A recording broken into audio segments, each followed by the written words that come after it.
Alors voici la séance qui suit le vocabulaire sur le jardin. Là, ce sont les animaux qui sont les amis du jardinier. Alors on va lire ensemble quels sont ces animaux. On a une abeille, une coccinelle, un cloporte, c'est un petit insecte comme tu le vois, un hérisson, une grenouille, un ver de terre, un orvet, une sorte de minuscule serpent tout petit, et une musaraigne, comme les mulots par exemple. D'accord, ça se ressemble beaucoup, c'est la famille des rongeurs. Alors ici, on a des verbes, et il faudrait dire quels sont les animaux qui font ces actions. Par exemple, l'action de voler. On voit que c'est la coccinelle qui vole. D'accord, mais ça peut être aussi l'abeille qui vole. Quel est l'animal qui rampe? Eh bien, on voit l'orvet ou le ver de terre. Quel est l'animal qui se déplace en sautant? Oui, c'est la grenouille.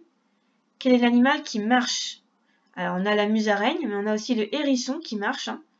Les cloportes, les coccinelles, tout ça, ça marche. Les animaux qui servent à aérer la terre, qui font des galeries dans la terre, eh bien, c'est le ver de terre ou l'orvet. Qui pollinise, ça veut dire qui transporte le pollen, eh bien, ce sont les abeilles. Qui dévorent les petits insectes, ce sont les hérissons.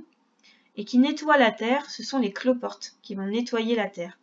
Alors, on va aller observer une petite vidéo d'un agriculteur qui explique à quoi servent tous ces petits animaux. C'est parti. Salut, aujourd'hui je vais vous faire une vidéo pour vous parler un petit peu des animaux utiles et des animaux nuisibles. Alors dans les animaux nuisibles, on va trouver bien évidemment la limace qui consomme nos plantules, qui attaque les feuilles de nos cultures. Et c'est un animal nuisible et on va trouver tout un tas de façons pour exterminer les limaces, donc des pièges avec de la bière, des granulés bleus. On va les récolter la nuit avec une lampe frontale pour les récolter, les mettre dans un seau et les jeter chez le voisin ou je ne sais quoi. Et c'est les animaux que l'on classe en nuisibles. Dans la même catégorie des animaux nuisibles, on va trouver les pucerons et quelques autres. Donc déjà les limaces, on les met tous dans le même panier alors qu'elles n'ont pas du tout toutes le même comportement. Il y a des limaces qui vont passer plus de temps à manger d'autres limaces, des œufs d'autres limaces, ou à dégrader les feuilles mortes en décomposition, et qui n'attaqueront pas nos cultures. Mais on les met tous dans le même panier, on les tue toutes de la même façon. Même chose pour les escargots. Ici, dans mon jardin, j'ai des escargots qui sont protégés. Et du coup, si je mettais mes petits granulés bleus, je tuerais ces escargots protégés. Alors en fait, les limaces, elles ont tout un tas d'utilités. Elles dégradent la matière organique, donc elles aident à créer de l'humus. Avec leurs excréments, elles apportent de l'azote, du phosphore, tout un tas de nutriments au sol. Quand elles meurent, c'est la même chose, elles nourrissent le sol. Elles évitent la propagation des maladies. Le mildiou, l'odium, quand il passe dans l'estomac de la limace, il est détruit. En fait, les limaces, elles préfèrent manger les feuilles malades. Et du coup, en mangeant les feuilles malades, elles détruisent la maladie, elles aident à la destruction de la maladie. Donc elles ont tout un tas d'intérêts, d'utilité. En plus, les limaces, si on les tue, si on passe notre temps à les tuer, en fait, chaque année, on se retrouve avec le même problème, avec beaucoup de limaces qui reviennent, et chaque année, il faut les empoisonner, les tuer, les attraper, les piéger, et on s'en sort absolument jamais. Alors que si juste on les accepte, qu'on les nourrit, moi, quand j'ai besoin de manger 10 salades, j'en plante 50. Il y en a 10 pour moi, il y en a 20 pour les limaces, et puis il m'en reste encore 20 pour faire les graines ou pour laisser sur place. C'est ma façon de faire, et du coup j'engraisse bien mes limaces, elles sont heureuses mes limaces, et comme j'ai des belles limaces, j'ai des carabes qui vont venir s'installer. Les carabes vont manger les limaces. Ici je peux avoir des hérissons qui viennent s'installer, j'ai des crapauds qui viennent s'installer, j'ai des orvets qui viennent s'installer, tout un tas d'animaux qui viennent se nourrir de mes bonnes limaces. Et du coup en fait l'équilibre se crée, et on a de moins en moins d'invasion de limaces. La même chose pour les pucerons. Si on empoisonne les pucerons avec des produits, n'importe quel produit, un produit bio, pas bio, on met du savon noir, ça asphyxie les pucerons, ils tombent par terre. Enfin bref, il y a tout un tas de façons de les tuer. Mais quand on tue les pucerons, en fait, on a moins de chances d'avoir des coccinelles qui viennent s'installer dans notre jardin.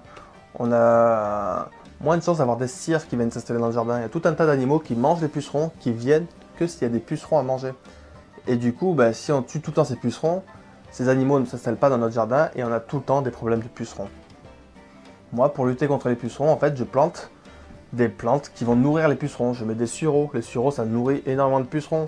Je laisse pousser les rumex. Les rumex, ça nourrit les pucerons. Et du coup, comme il y a des pucerons, il y a les prédateurs des pucerons et ça se régule. En fait, dans la nature, il n'y a pas de problème d'animaux invasifs. En nuisible, on classe également les campagnols qui font des galeries, qui mangent les racines de certaines plantes, qui viennent manger les pommes de terre, les carottes. Mais en fait, les campagnols sont très utiles au sol car ils font énormément de galeries et ils permettent à la terre d'être bien aérée. Donc voilà un petit peu des images et des explications sur pourquoi il faut respecter la nature et respecter les animaux. Même si on a l'impression qu'ils vont venir manger nos plantations, en fait, si on les respecte, eh bien les autres prédateurs de ces animaux vont venir et puis tout ça, ça va se réguler. Tous ensemble, comme ça se fait dans la nature. D'accord? Alors on va aller voir si tu as bien retenu les noms des animaux. Donc tu prends ton fichier d'exercice et on va faire les exercices qui vont avec. Donc, premier exercice, comme tout à l'heure, on doit relier les animaux, les images, pardon, aux mots qui correspondent. Donc je te laisse le faire, tu fais pause et ensuite tu viens voir la correction. Alors on y va. Un cloporte. Alors le cloporte, c'est le petit insecte pas très joli qui se trouve ici. Un orvet, c'est le petit serpent qui se trouve ici. Une musaraigne, c'est le petit rongeur qui est là. Et un hérisson que tu connais bien, le voilà.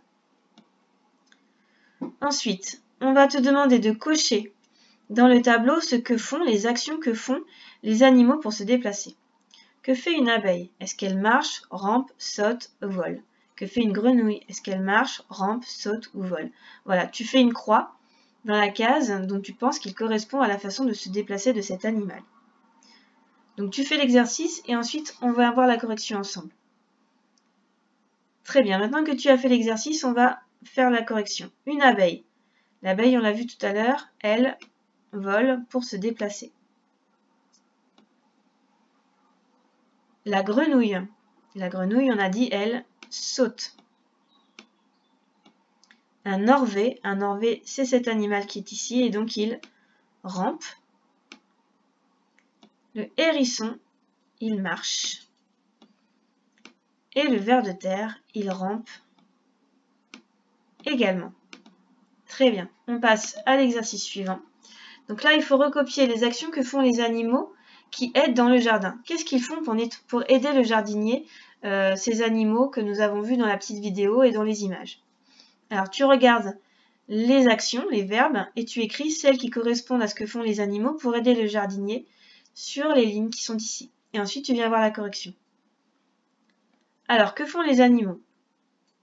Eh bien, les animaux, ils nettoient. Par exemple, les cloportes, ils mangent les insectes morts ou les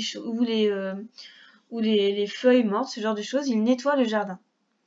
Alors, les insectes ne taillent pas, les animaux ne taillent pas les plantes. Par contre, certains mangent des insectes. Ils ne sèment pas non plus.